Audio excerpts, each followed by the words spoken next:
to introduce Joe and Melissa, and I'm going to take that role seriously. I just wanted to build off of what we started yesterday, which is this is a state that's got to start making investments if we're going to grow jobs, grow our economy, and get this state moving again. And we're doing it here in front of the I-84 viaduct for a couple of reasons. This was built decades and decades ago. It is now operating well past its sell date. And what does that mean to us? Can't we just put this off a little bit longer? Joe will tell you that right now it's costing us tens of millions, over $20 million a year, just to maintain the viaduct on an annual basis.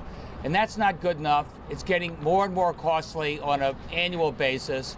And pretty soon there are things like the I-84 viaduct around the state where we need a strategic plan to rebuild these roads and bridges. And what that means, not just in terms of public safety, but what that means in terms of getting this state moving again. And yesterday I laid out a couple of plans in terms of how we can pay for our transportation upgrades on a sustainable basis over a period of time. I said just borrowing our way through it is just what got us into the mess Connecticut's in over the last 30 years. I don't want to repeat that.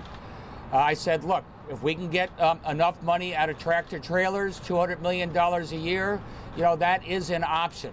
But it's not an option that's good enough to really upgrade our transportation system. But it's a short-term option that the lawyers say is at risk, that probably we'd only be able to toll for tractor trailers on roads and bridges being rebuilt. That led us to the other option that's being presented out of the legislature to expand tolling to cars as well as trucks. And that would allow us the money long-term, not just to rebuild the viaduct, but rebuild the I-95, 91 corridor, speed up transportation, get cars off the road.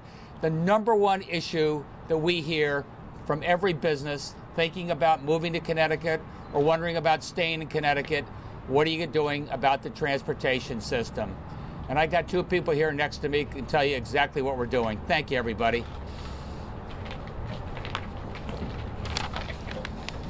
Good morning, and thank you for joining us today. One, I want to thank the governor and the legislature for this opportunity and this challenge. And two, I'm actually happy to be able to talk about something other than rails because everybody automatically sees me as the rail person, but I have a lot of other issues that we have to deal with. Today we are talking and stressing the importance of continuing and increasing the need to invest in Connecticut's roads, bridges, and our infrastructure in general. We're looking at the best illustration of this need, a 50-year-old I-84 viaduct. We're spending more than $20 million a year just to keep it in the state of good repair. Ultimately, it needs to be replaced. The stretch is the most congested in Connecticut with more than 175,000 vehicles a day, and that's 3 times more than what it was designed for. It was designed for 50,000 vehicles a day. Our studies have shown that the annual economic impact of congestion during peak hours in the 3 largest metro areas, Hartford, New Haven, and the Bridgeport-Stamford corridor, is 81 million hours of driver delay while stuck in traffic, a $1.9 billion in cost to residents and businesses. So the need to reduce congestion through strategic highway and bridge investment could not be more obvious. So we're exploring options to rebuild I-84 here, to be transformational to Hartford and its neighborhoods, like Frog Hollow, Clay Arsenal, and Asylum Hill. We want to decrease the visual impact by putting the highway at ground level or below, reduce the overall footprint of the highway and its ramps, and create a multi-use greenway along the corridor, make the safety improvements, and free up land for transit-oriented development, because as the governor has challenged us, it's not just what do we need for the funds now, how do we come up with sustainable funds that will keep us going towards the future. So at this point, I'm going to turn it over to my partner in this, Melissa, who we spent an awful lot of time. The governor has been challenging us all on a daily basis, and it's not only rewarding but refreshing to have a partner that helps us come up with the solutions that we need to have going forward. Melissa. Thank you, Governor, and thank you, Commissioner Giletti, for your leadership. I think it's really important to emphasize some of the items that are highlighted in the governor's proposal. As many of you may know, the current law provides for a car sales tax diversion that increases over the next 5 years. That strategy, however, creates a hole in the general fund for which a solution has not yet been identified. It's also important to note that that current strategy would not solve the long-term fiscal sustainability issues for the Special Transportation Fund, never mind allow the governor and Commissioner Gilletti to make the necessary investments in our transportation system. In fact, by fiscal year 2023, with this current solution, we would have an operating deficit and be eventually approaching insolvency in the Special Transportation Fund. And so therefore, the proposals that the governor have put forward are intended to be comprehensive, intended to ensure not only that we can meet current good repair maintenance, but also so that those investments can be made in a way we were not resulting in operating deficits and eroding fund balance. And so this is the start of a conversation with the legislature so that we can put Connecticut's transportation system and push that path forward. Thank you. Get any sleep last night? Just a little bit, sir. Governor, I wonder if you could answer a question that I'm getting from a lot of viewers and readers with regards to change on regards to tolls. During the campaign and afterwards, in an interview with me and others, you were quite confident that you could do this with just tolling the trucks.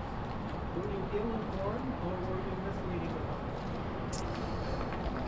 If we could toll tractor-trailer trucks on all of our major throughways around Connecticut, we would generate upwards of $200 million a year. And if we can do that, that's a real viable option, at least for basic maintenance. Right now, the attorneys are saying it's probably going to be a narrower ruling coming out of Rhode Island if it rules in on behalf of Rhode Island at all, which would be you could only toll on those bridges being under repair. And that being the case, as Melissa and Joe would tell you, that doesn't really give us enough money really to get started. And that's why I presented two options to the legislature. As Melissa said, we invite them into the conversation. And if they have a better idea how to fix the viaduct here and all the other collapsing structures or structures that could be at risk over the next decade or two, now's the time to come forward. So, I guess, is the answer you were ill-informed before? No, the answer is I'm going to make sure we're ready for whatever ruling comes out of Rhode Island. And secondly, we can't afford to wait, Mark. If this ruling comes out in a year from now, I got to make sure we're ready to go. As these guys are telling us, this is sort of urgent. I tried to make that case yesterday. I hear it from the business community. Frankly, I hear it from a lot of guys who are ready to get to work as well. And rebuilding these roads and bridges means thousands of really good paying jobs for folks and labor here in this state. Can you talk about why underground? When I hear that, I think tunnels, I think big dig. I know in Springfield, Massachusetts, they're considering something with their viaduct long term. What would an underground highway system look like? And would you be opening this area up for development?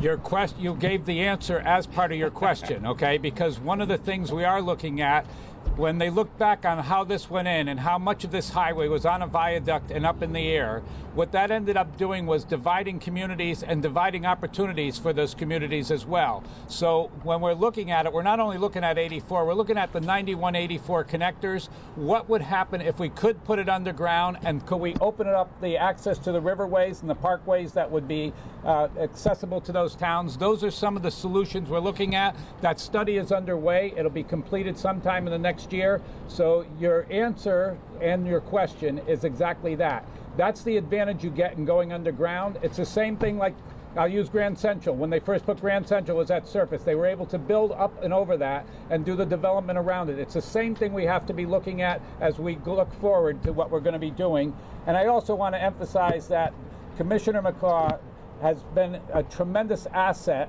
and part of the reason that when I was sitting on the Transportation Committee, we had to go back and go to the governor and say, you're correct. You can generate $200 million a year. It's going to be a number of years for that to come into play. But the other end of it is that the solution that we need is one that allows us to take care of the demands now and also not put us in a situation that in 3 to 4 years, and you heard the governor say in his speech yesterday, he doesn't want another Groundhog Day where we have to come back in and keep saying we need more. We're trying to come up with a way of not only coming up with a fund that will work, but a fund that will be sustainable and making the intelligent investments at the same time. It really doesn't work. I mean, why perpetuate this idea of a truck-only toll? Your op-ed made pretty clear that it wouldn't work, and the money can only be used for bridge repair. You just made another case today for, an all-traffic tolling plan. So, I mean, isn't that what we're really talking about? Isn't truck-only toll? Haven't you taken truck-only tolls off the table? Do you want me to take it or you? We presented both options. Yeah. I welcome the legislature to the table, but your point is well taken. If all you can do it is on bridges, it doesn't really get the job done. It doesn't really begin to get the job done. So I want to make sure this state is ready for whatever we can do, and most likely that's going to be based upon what we find out from the courts, tractor trailers and cars. Yes, sir. I'm sorry. By presenting options, there seems to be some confusion as to your commitment to it. So can you give us a sense of, are you going to go out and try to sell this to the public and round up votes for electronic tolls, or are you just going to leave it before the legislature and see what happens? I've got a different relationship with the legislature than maybe they're used to in the past. I really want them at the table involved in what we're trying to do. I think at the end of the day, if we're going to really try and accelerate fixing our roads and bridges, accelerating Metro North, getting the state going again, we need a broader tolling system. We ought to get started on that now. If the legislature says, no way, I don't want to do that, and the only thing I'll vote for is tractor trailers, then at least I give them the options of what's out there. But doing it just on bridges under repair, that does not get the job done. And I could add to that, one second, if I could add to that, in addition, the truck-only tolling model would require an additional revenue source. It does not achieve balance in the Special Transportation Fund. It doesn't even allow us to get to the investments that Commissioner Gilletti spoke about. So truck-only tolling requires an additional revenue source and certainly doesn't allow us to improve and elevate our investment. As part of that conversation, are you going to be trying to persuade them that the broader tolls are the way to go? I think it's the best long-term solution. I think it's something we know we can do on a timely basis. I think it gets the job done. And if people push back and say, forget it, trucks only, then we say we presented you an option. I think Melissa came up with a pretty good compromise there. It's not 80 gantries, it's much fewer than that. It's a way for us to get started, a way to get us real money we need so we can fix the viaduct and get this state moving again. What's the latest time frame on this? We've been out here many times with Malloy. Everybody's looked at this thing. This has been going on for years. It's going nowhere. Two things. What is the latest time frame to get this fixed? And the latest cost estimate? We've had a lot of cost estimates through the years. Both of those questions. I'm going to take that one, and I'm going to tell you that the study that is undergoing right now is going to be completed this year. We've had to go and readdress that study because it's not just taking care of 84, and that's why I opened with that. We should be looking at the 91, 84, and the solutions coming in that will handle both of them at the same time. To be candid about it, you're looking at 3 to 4 years that it will take to go and do this. I'm speaking off the top of my head right now, so you'll probably turn around and say to me when the report comes out, and if the report says 5 or 6 years, you're going to say, did I come up with a number and fudge the number? I'm doing the number based on what we have had for experience. But right now, I am telling you that we're going to have an answer for you within this year because those studies have already started. Okay, 3 to 4 years of construction. Just to clarify, hold on a second. Go ahead. 3 to 4 years to construct it. Yep. And what kind of money are we talking? I can't give you the answer on that. It depends on whether or not the approval is for the 91-84 rebuild or if we're just going to look to go and do the 84 and whether or not we're going to be able to take that 84 and do it because the NEPA process will require we look at just doing it the way that it is now, and also we'd like to look at it from the standpoint of can we put it down at ground level or below ground level and have an answer that will provide more access and more land for development here in Hartford. So that part has to come back in. It's not as old as Roy. The interchange is only a couple of decades old. It's not as old as this. 3 You are right, the interchange is, but that interchange had a dramatic impact on what happened here with 84, and that's part of what we have to look at when we're going back on it. I don't have to explain to you. Anybody can see what's going on with 91 and 84 and whether or not you're trying to go to Yukon and you're coming up north on 91. When I had to drop my kids off, I was on Sunday evening coming up, okay, and what that will do to you, okay?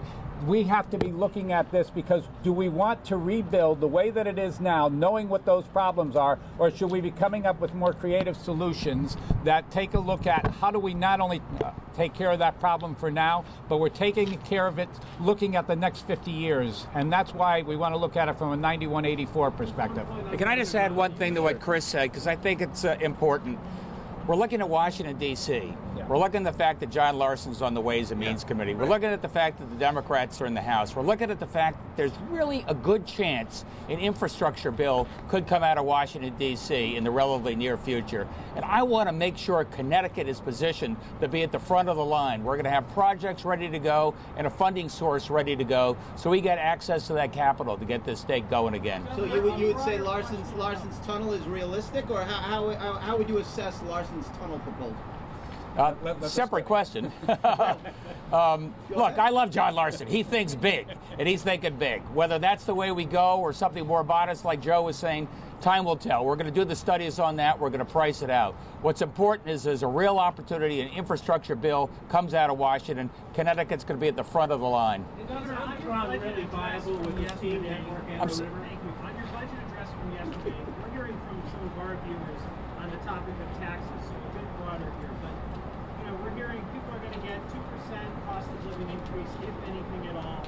We know 0.5% of that is likely going to go for paid family medical leave. So on top of all of these other taxes that are being proposed, people are saying it's going to be a net negative hit on them. How do we balance the burden that we're putting on taxpayers while still generating enough revenue? I did the very best I could, and Melissa didn't sleep for a month doing the same thing, trying to come up with the fairest way to come up with a budget that's actually in balance. And we did that without raising the income tax. We did that without raising the rate on the sales tax. You're right, we tried to expand the base. I think it's fairer. I think it keeps up with a modern economy. If legislature says no way, I said, all right, we'll look at the rate then. But I'm going to work with them on that front. I asked business to do more as well, as you maybe remember, and they're not going to see perhaps the tax cut that they were anticipating. And they're stepping up also when it comes to forgiveness of student loans and making education more affordable. Some of the wealthier communities are going to do a little bit more when it comes to, their pension contribution. And we're making significant savings in the near term and the short term. Labor's been extraordinarily helpful when it comes to sitting down and see what we can do to reduce our health care costs. You see, tens of millions of dollars reflected in next year's budget and a lot more than that thereafter. I think it's a fair budget that gets this state moving. Are you open to some concessions as we go forward, as far as possibly phasing in some of those taxes, maybe services first, then some of the goods later? Are you open to concessions? Look, I'm open to any good idea, constructive idea, as long as the numbers add up. I must have said that 6 times yesterday.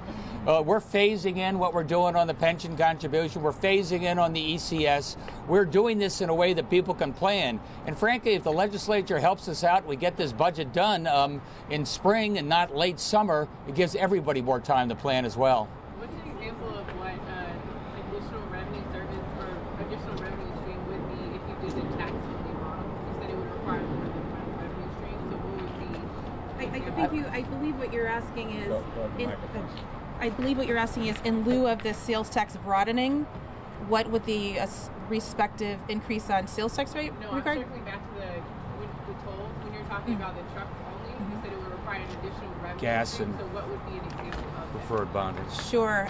It would be a gas tax, increasing the gas tax. It's something that the governor feels is particularly concerned with and not supportive. I think the point here is that, one, the existing solution with a car sales tax doesn't work. It leads us to insolvency. That is not acceptable for our governor. and the trucks-only tolling model would need another significant heavy revenue lift. And unless we have a plan that demonstrates long-term fiscal sustainability, we're not eroding reserves, that is not going to pass muster for the governor. That question that you thought you were asked. That's very Sure. You would like the answer? I'll give the answer to that, sir. You know, the answer to that question is if the legislature did not want to provide a level playing field between goods and services and, you know, make greater sense of our sales tax structure, our current 6.35% sales tax rate would be approximately 7%. Governor, it looks like in your proposal, some funds currently going directly to transportation fund were going to the general fund. How would that affect the viaduct project? Let's start it off, sure. I believe what you're referring to is the current policy that requires a phase up in the car sales tax. And what the governor is saying is it doesn't fix the problem. So let's stop with this, you know, gimmicky type approach and let's come up with a sustainable solution. So we're basically freezing it at the current levels and wanting to engage in a more comprehensive conversation with the legislature about a sustainable path for the Special Transportation Fund. It's my understanding that the new car sales tax was a mandate. It was a 5-year plan to get us to the next level. But even if we do tolls, that's still several years away. It's my understanding that there's money in your budget that takes away from money that's earmarked for transportation right now, about $200 billion. Is that true? And if not, what do we do in the meantime? I mean, if tolls are not going to come for several more years, what do you do now? And you don't. Great. Excellent question. That is why the revised car trucks congestion tolling is really the viable solution. The Special Transportation Fund will remain in balance and solvent for all the way through 2023, at which point we'd expect to see the tolling revenues materialize. So we don't have an immediate solvency issue if we make strategic decisions now to begin to implement this plan so that those revenues will be in place before an insolvency occurs. Can I follow that up with the commissioner? It's one thing to keep the STF solvent, but if we have to get through 5 or 6 years until the toll revenues kick in, what new projects are you going to be able to launch if all you have to work with is STO bonding and the current funding stream minus the sales tax money? Well, first off, I've been working with the commissioner on this. We are looking at all the projects that are there. The projects that are ready to go, we're continuing to have them go. We have the funding in place for that. We do have to take a look at prioritization of other projects that are coming forward and to stage them so that maybe we can begin the start on the NEPA processes and the other processes that are there, especially if we do know that the revenue stream is going to start coming in 2023. What can we start to do now that will match that going forward? So I'm going to say, you're saying in the short term, starting new projects may actually even happen at a slower pace between now and 2023 or 2025. You know, I'm going to say to you, from my standpoint, I'm at 5 weeks right now. We've looked at it. I'm not at that point where I'm willing to go and say that that is the case right now. We're going through an evaluation on that. But of course, if we can't come up with the formulas that are going to provide that funding going forward, that is something that has to be considered. I'm not ready to go and say we're there yet. There's a lot of work to be done with the legislature. The governor has opened the dialogue. I have found the same thing in going through with the legislature, that they're open to dialogue. Let's see where that dialogue takes us, and then we may be in a position to respond to that. With the tolling study then, you haven't rescinded Governor Malloy's executive order from last July. We go on with that still?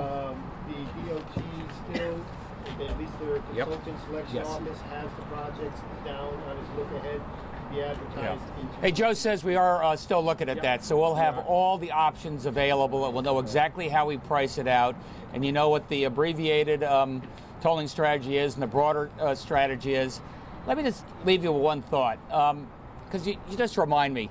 This is a budget which over the last decade constantly borrows from Peter to pay Paul, take from the general fund, do the transportation, back from transportation into the general, take out of the energy efficiency, not honor the ECS. And that's just no way to run a railroad if we can get our railroad faster. And this is what we're trying to do. I'm trying to make the transportation system functional for the next 20 years. You know how it's paid for? We got a lockbox. You're not stealing money from one side to the other. We're doing the Energy Efficiency Fund, which we promised to do. We're doing the Green Bank, which we said we were going to do. We're doing the best we can in terms of honoring the ECS commitment that was just made, a year ago, 2 years ago. This is what we need, is a little bit of predictability and consistency, and that's what this budget brings. Look, it ain't an easy budget. There's no question about it. We inherited a bit of a mess. And I think this is an honest way to get going, and it's a fair way to get going. And again, one more time, legislature, if you have some better ideas, bring them to me. My door is open. Thank you, everybody. Thank you.